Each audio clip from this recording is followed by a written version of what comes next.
we've got the CEO of Ford with us right now, right on the back of this. John, Sarah, and Kate joining us. Jim Farley. Beijing has responded to Donald Trump's apparent U-turn in their escalating trade war. There may be a lot of customers going out and buying cars, before what they fear is the imports increasing prices.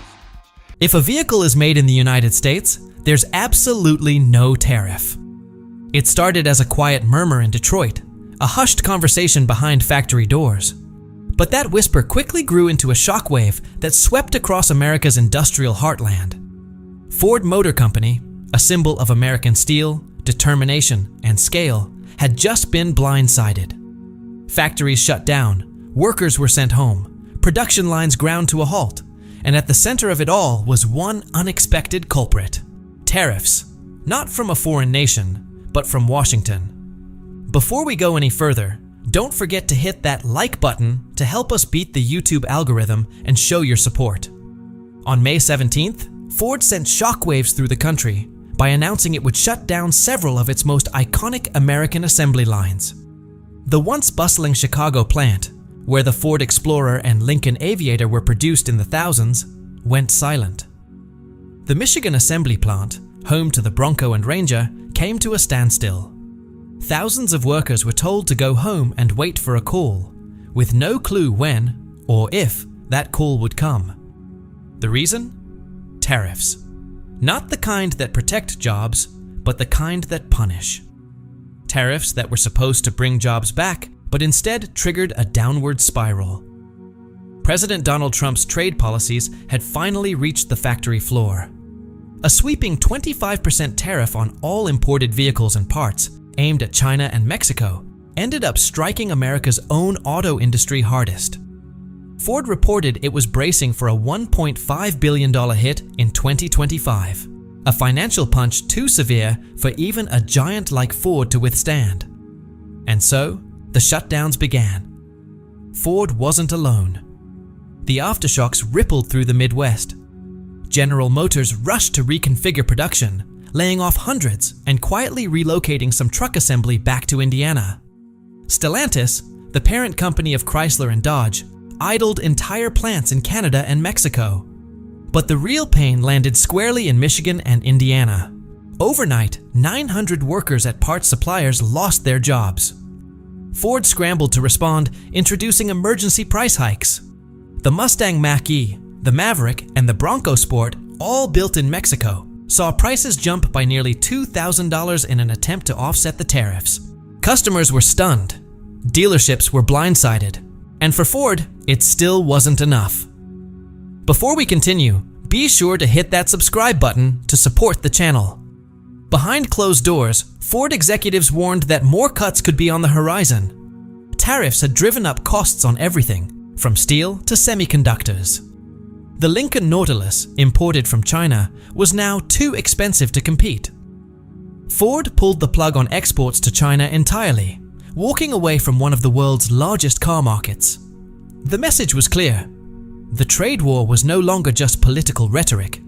It was official policy. And it was hurting. President Trump, however, didn't waver. When questioned about Ford's production freeze, he called it expected. He doubled down, saying, "They should have brought production back a long time ago. These tariffs are about America first." That statement sent chills through boardrooms across the auto industry. If the president could casually dismiss Ford's crisis, who might be next? The warning signs were everywhere. Stalantis paused SUV production in Mexico for a full month. Parts stopped arriving. Assembly halted. Workers were left in limbo. Then came the layoffs. 5 US stamping plants tied to those models went dark. Morale plummeted. Executives went into hiding. And for the first time in years, the union openly turned against the company. This was no longer about pressure. It had become a fight for survival. At GM's Fort Wayne truck plant, home to the Silverado and Sierra, the company tried to hold the line. They added an extra shift, hired 200 new workers, and restarted a plant that had recently paused for retooling. The goal was clear: build more trucks on US soil to sidestep the punishing tariffs. For now, it worked. But behind that short-term success was a long-term warning. If supply chains don't adapt, even the most reliable factories could be at risk.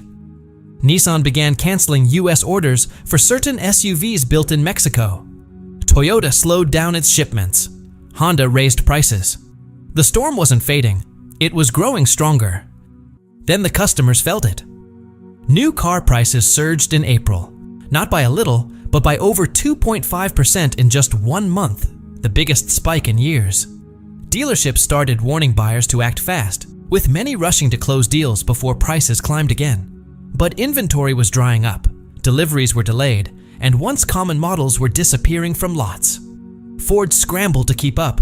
In a bold move, it extended employee pricing to all customers, something usually reserved for tough times.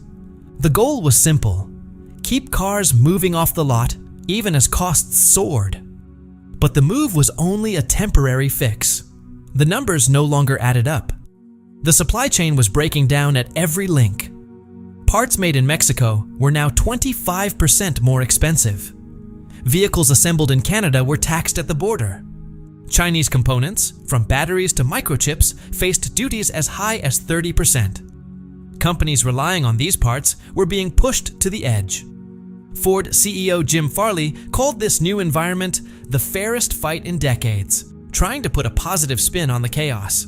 But behind closed doors, Ford was cutting its financial forecasts, lowering guidance, and trying to explain to investors how a company that builds nearly 80% of its vehicles in the US was still losing ground. Then came the layoffs.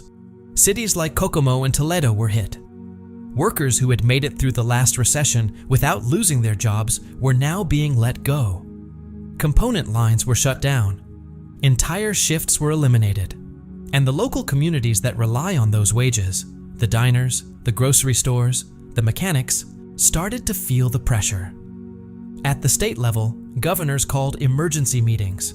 In Indiana, labor boards issued warnings about rising unemployment. In Michigan, city mayors pleaded with Washington for relief, but the tariffs remained. Wall Street took notice. Auto stocks declined. Supplier shares plummeted. Analysts warned that if tariffs continued, the industry could lose over 1 million vehicle sales in a single year. What was the federal response? No changes. The Trump administration insisted the pain was temporary, that companies would come back, that shuttered factories would reopen. But inside the industry, no one was waiting for help. Ford started rethinking its future product launches.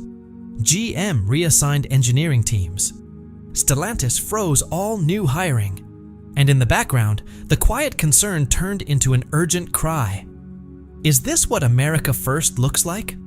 Because what's being lost now isn't just money, it's momentum. The North American auto industry was once a finely tuned machine. It spanned 3 countries, thousands of suppliers, and produced tens of millions of vehicles a year. That system is now coming apart.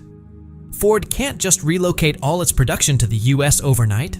Neither can GM. These supply chains were built over decades, designed for efficiency and speed. Unraveling them isn't just expensive, it's risky. Yet the tariffs are forcing exactly that. Companies are no longer making choices based on performance, they're making them based on survival. Move this production, delay that shipment, cancel this order, raise those prices, and through it all, hope it's enough. But it's the workers who are being left behind. For every job gained in Indiana, another is lost in Michigan. For every added shift in Fort Wayne, there's a halted one in Windsor. It's a shell game, and the pieces are running out. The political divide keeps widening. Trump insists the fight is necessary. Democrats argue the cost is too great. And caught in the middle are the workers, watching their paychecks shrink and their future fade. So, what comes next? The industry is bracing for the next wave, retaliation. China has already responded with its own tariffs on American-made cars. US exports are drying up as foreign markets shift their attention to Korean and European brands. American vehicles are becoming too expensive overseas, and soon they may be too costly here at home as well. Ford isn't gone, not yet. But for the first time in generations, the company is staggering. And the workers who built Ford, who gave it decades of their lives and raised families on the paychecks it provided, are now asking the one question no one wants to confront. Was it worth it?